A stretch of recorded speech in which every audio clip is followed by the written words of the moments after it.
High, সবাইকে জানাই রাধাষ্টমীর প্রীতি ও শুভেচ্ছা। তো আজকে আমি গোপালের জন্য আর রাধারানীর জন্য একটু পায়েস রান্না করছি।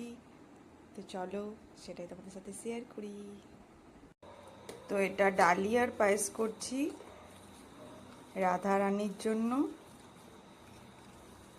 একটুখানি ভাবলাম সন্ধ্যাবেলায় রাধারানীকে একটু পায়েস বানিয়ে দিই। তো রাধারানীর আজকে জন্মদিন।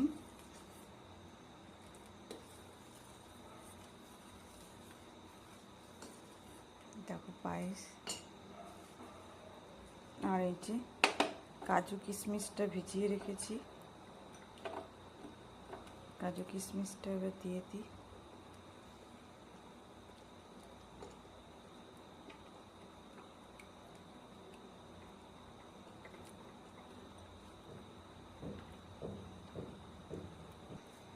আর এই যে লবাদ গুড় দিয়ে দিলাম। এই লবাদগুলো আমার হাজব্যান্ড বেশি করে কিনে রেখে দেয়।